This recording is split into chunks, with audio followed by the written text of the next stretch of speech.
Muy pocos comprenden la espectacular diferencia entre el cristianismo actual y las enseñanzas originales de Cristo. Desde que llegué aquí, le dijo un estudiante africano a un amigo estadounidense, descubrí que el hombre blanco tiene dos dioses, uno sobre el que nos enseñó y otro a quien reza. Una escuela misionera me enseñó que las doctrinas tribales de mis antepasados, que adoraban imágenes y creían en la brujería, eran erróneas y casi ridículas. Pero aquí se adoran imágenes más grandes, automóviles y electrodomésticos. Sinceramente, no veo la diferencia. Este joven desilusionado había discernido que el cristianismo moderno se había desviado mucho de las enseñanzas originales de Cristo. La comprensión lo golpeó como un rayo. Pero, ¿por qué los cristianos modernos han abandonado las sencillas enseñanzas de Jesucristo? Tomemos un caso concreto. Jesucristo declaró: habéis oído el dicho, debes amar a tu prójimo y odiar a tu enemigo. Pero yo os digo, amad a vuestros enemigos y orad por los que os persiguen. Mateo 5, 43, 44, traducción de Moffat. Los cristianos profesantes en nuestra cultura occidental siguen a Cristo amando a sus enemigos y poniendo la otra mejilla, Mateo 5:39, como Él ordenó. Por supuesto que no. Se nos dice que eso no sería práctico. La verdad es que la mayoría de las guerras más grandes y sangrientas de toda la historia se han librado principalmente en Europa, el corazón mismo de la civilización cristiana occidental. Fueron los hombres, mujeres e incluso niños involucrados en estas guerras verdaderos seguidores del humilde carpintero de Nazaret que dijo: «Amad a vuestros enemigos». Recuerde que estas personas se llamaban a sí mismas por el nombre de Cristo, cristianos. Parece que casi todas las religiones, filosofías y sectas occidentales persisten en aplicar el nombre de Cristo a sus ideas, enseñanzas y prácticas, por muy alejadas que estén de las enseñanzas de Cristo. En la antigüedad, los paganos al menos reconocían honesta y abiertamente los ídolos que adoraban. Desde la vida, muerte y resurrección del Hijo de Dios, el nombre de Cristo ha sido colocado en todo tipo de filosofía pagana y pervertida del hombre que ha aparecido.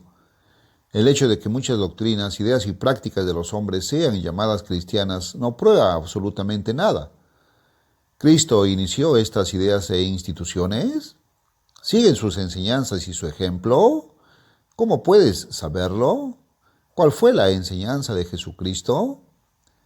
La única respuesta autorizada se encuentra en el registro inspirado de lo que Jesús enseñó y en el ejemplo perfecto que nos dio a seguir.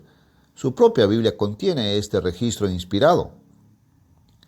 Con las preguntas anteriores en mente, analicemos la Biblia de manera honesta, abierta y sin prejuicios. ¿Qué enseñó e hizo realmente Jesús, el autor del cristianismo verdadero? Y recuerde que un cristiano verdadero es aquel que sigue a Cristo y sus enseñanzas. Al comienzo de su ministerio, Jesús vino a Galilea predicando el evangelio del reino de Dios y diciendo: el tiempo se ha cumplido y el reino de Dios se ha acercado. Arrepentíos y creed en el evangelio. Marcos 1, 14, 15. La palabra reino implica gobierno. Jesús estaba hablando del gobierno venidero de Dios sobre esta tierra.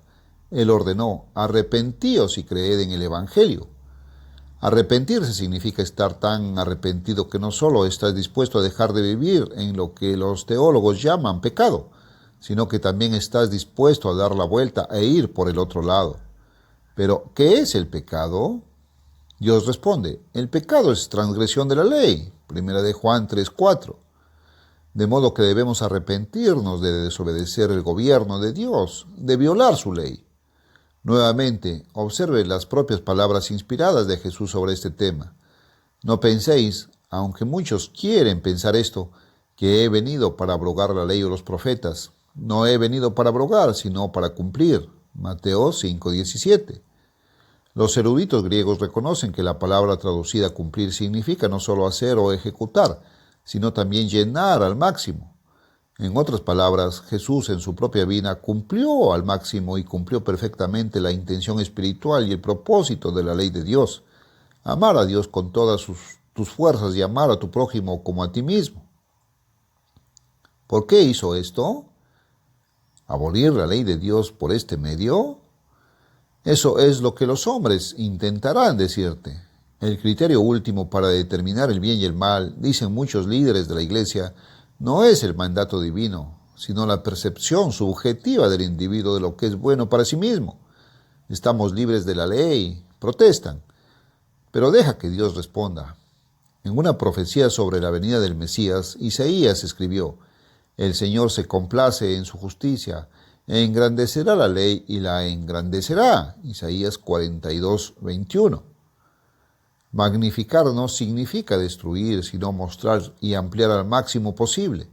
Jesús cumplió y magnificó perfectamente la ley de Dios para mostrarnos su aplicación espiritual más completa y también para darnos un ejemplo que debemos seguir en sus pasos. Primera de Pedro 2:21.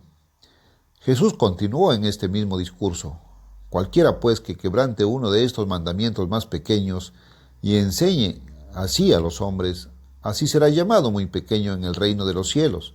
Pero cualquiera que los cumpla y enseñe, él mismo será llamado grande en el reino de los cielos.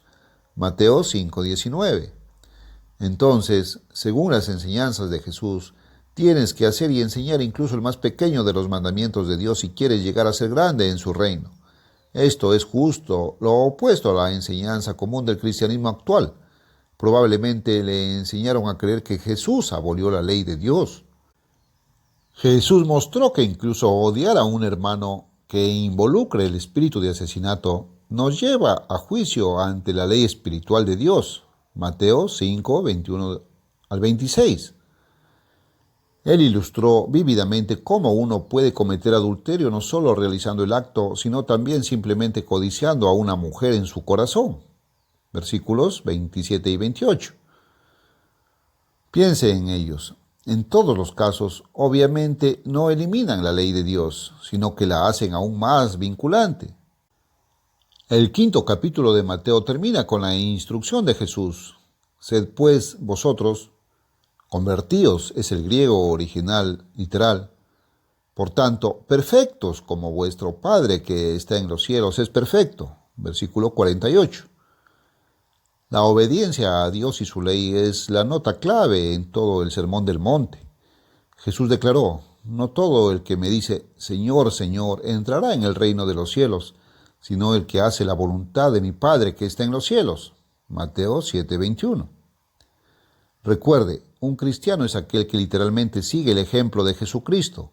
Jesús fue la luz que Dios envió al mundo para mostrar al hombre cómo debía vivir. Esa era la luz verdadera que ilumina a todo hombre que viene al mundo. Juan 1:9. Pedro fue inspirado para registrar que Jesucristo vivió según los caminos de Dios, dejándonos un ejemplo para que sigamos sus pasos. Primera de Pedro 2:21. Jesús obedeció a Dios. Él no pecó y el pecado es la transgresión de la ley. Más bien, obedeció a Dios y sufrió voluntariamente en el servicio a los demás. Y en todo esto, nos dio un ejemplo a seguir. El apóstol Juan fue inspirado a escribir: el que dice que permanece en él, Cristo, debe también caminar así como él caminó. Primera de Juan 2:6. La traducción de la Nueva Biblia al inglés traduce esto en un inglés más moderno. Aquí está la prueba mediante la cual podemos asegurarnos de que estamos en él. Cualquiera que diga que mora en él, se obliga a vivir como Cristo mismo vivió. Jesús vivió una vida de dar y servir. Se condujo como embajador de un reino o gobierno extranjero, el gobierno de Dios en el cielo que pronto vendrá a la tierra para reemplazar todos los gobiernos humanos. ¿Cuántos cristianos realmente creen esto? Pablo se inspiró para escribir que Jesucristo es el mismo ayer, hoy y por los siglos. Hebreos 13:8. El tipo de vida hoy que vivió en su propio cuerpo humano hace 1900 años. Y recuerde, Jesús fue tentado en todo según nuestra semejanza, pero sin pecado. Hebreos 4:15. ¿Cómo te guiará Jesús para hacer esto? El apóstol Pablo lo expresó de esta manera, describiendo su propia experiencia. Con Cristo estoy juntamente crucificado, pero vivo, no yo, mas vive Cristo en mí.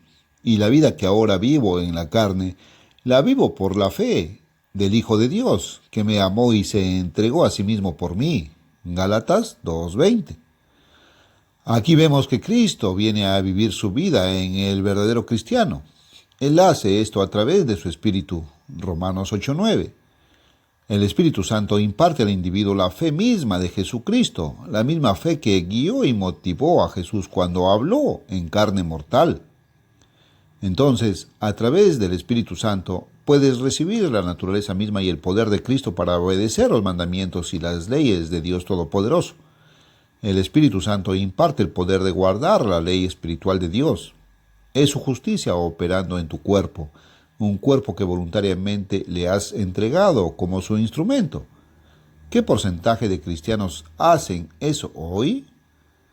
Pero, ¿cómo se recibe el Espíritu Santo de Dios? Pedro se dirigió a una gran audiencia de personas en su época, diciendo: Arrepentíos y bautícese cada uno de vosotros en el nombre de Jesucristo para perdón de los pecados, y recibiréis el don del Espíritu Santo. Hechos 2:38. Este mismo principio se aplica a nuestros días. Dado que tu viejo yo debe ser, en sentido figurado, enterrado, bautizado para la remisión del pecado, primero debes arrepentirte del pecado. Eso significa arrepentirse de haber quebrantado la ley de Dios. Luego, después de arrepentirte verdaderamente y aceptar mediante la fe la sangre derramada de Cristo como pago por tus pecados pasados, debes ser bautizado para recibir el don del Espíritu Santo de Dios. El bautismo, inmersión en una tumba de agua, es un reconocimiento externo de la pena de muerte que te has traído al desobedecer la ley de tu Creador, y también es un reconocimiento de tu voluntad de dejar que tu viejo yo muera en sentido figurado. Luego, a través de su Espíritu, Cristo coloca su naturaleza dentro de ti, su amor, su fe, su fuerza para vencer tu propia naturaleza y las tentaciones de Satanás y de este mundo. Ver Gálatas 5, 22 y 23. El amor que recibes a través del Espíritu de Dios no es mero amor humano, sino el mismo amor de Dios que es derramado en nuestros corazones por el Espíritu Santo que nos ha sido dado. Romanos 5:5. Ahora bien, ¿cómo opera este amor? La palabra de Cristo da la verdadera respuesta, porque este es el amor de Dios, que guardemos sus mandamientos, y sus mandamientos no son gravosos. Primera de Juan 5:3. Es a través del amor de Dios puesto en nosotros por su Espíritu que podemos guardar sus mandamientos. A través del estudio bíblico constante, la oración ferviente y la superación y el crecimiento espiritual constante, puedes crecer y permitir que Dios te moldee a su imagen espiritual, para que puedas nacer de Él en la resurrección como su propio Hijo, teniendo su misma naturaleza. Este es, de hecho, el verdadero propósito de vuestra existencia. A lo largo de la historia, Dios siempre ha apartado a aquellos que verdaderamente le sirven guardando sus mandamientos y sus leyes. El apóstol Juan fue inspirado para escribir: El que dice yo le conozco y no guarda sus mandamientos es mentiroso y la verdad no está en él. Primera de Juan 2:4. Una persona que no guarda los mandamientos de Dios no comprende la clase de carácter y personalidad que es el Dios verdadero. Él no está realmente familiarizado con Dios. Simplemente está fabricando su propio Dios privado a partir de su propia imaginación. ¿Podemos creer que Dios quiere decir lo que dice en su palabra inspirada? El Dios verdadero ni siquiera escucha nuestras oraciones a menos que guardemos sus mandamientos. Y todo lo que le pedimos lo recibimos de Él porque guardamos sus mandamientos y hacemos lo que es agradable delante de Él. Primera de Juan 3:22. ¿Cuántos cristianos profesantes creen esto? Hoy en día, como lo percibió el estudiante africano, millones de personas engañadas adoran a un Dios sentimental y fabricado que no requiere obediencia. Han sido engañados haciéndoles creer que la importancia de adorar al Dios verdadero de la creación, el Dios que exige obediencia a su voluntad como requisito previo para recibir el don de la vida eterna, puede dejarse de lado a la ligera. Pero Dios declara: todo aquel que transgrede y no permanece en la doctrina de Cristo, las mismas enseñanzas de Jesús mismo, no tiene a Dios. El que permanece en la doctrina de Cristo tiene al Padre y al Hijo.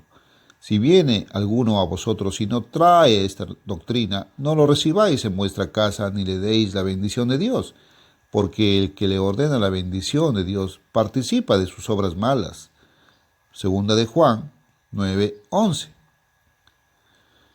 Esas son palabras fuertes. La cuestión de la obediencia al Dios verdadero y su ley es de suma importancia.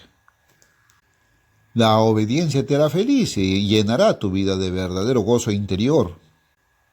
Esta obediencia es lo que distingue a los verdaderos cristianos de los millones que suponen que son cristianos pero que se han desviado de las verdades simples enseñadas por Jesucristo.